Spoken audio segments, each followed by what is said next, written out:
Chapter 12. It is not expedient for me doubtless to glory. I will come to visions and revelations of the Lord.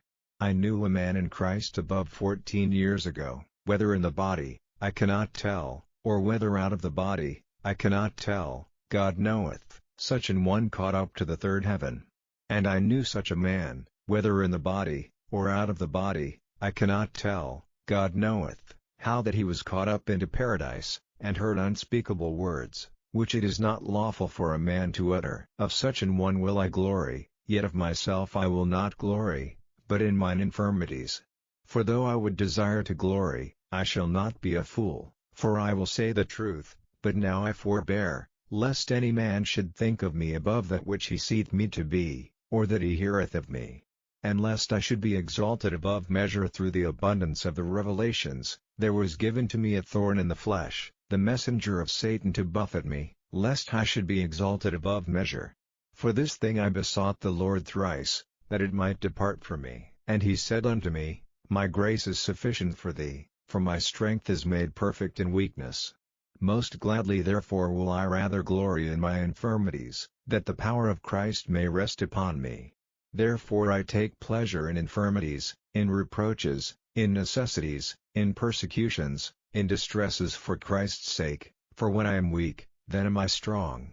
I am become a fool in glorying, ye have compelled me, for I ought to have been commended of you, for in nothing am I behind the very chiefest apostles, though I be nothing. Truly the signs of an apostle were wrought among you in all patience, in signs, and wonders, and mighty deeds.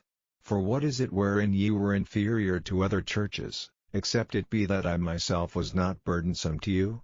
Forgive me this wrong. Behold, the third time I am ready to come to you, and I will not be burdensome to you, for I seek not yours, but you, for the children ought not to lay up for the parents, but the parents for the children, and I will very gladly spend and be spent for you, though the more abundantly I love you, the less I be loved. But be it so, I did not burden you, nevertheless, being crafty, I caught you with guile.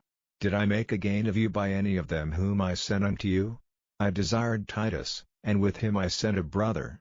Did Titus make a gain of you? Walked we not in the same spirit? Walked we not in the same steps? Again, think ye that we excuse ourselves unto you? We speak before God in Christ, but we do all things, dearly beloved, for your edifying.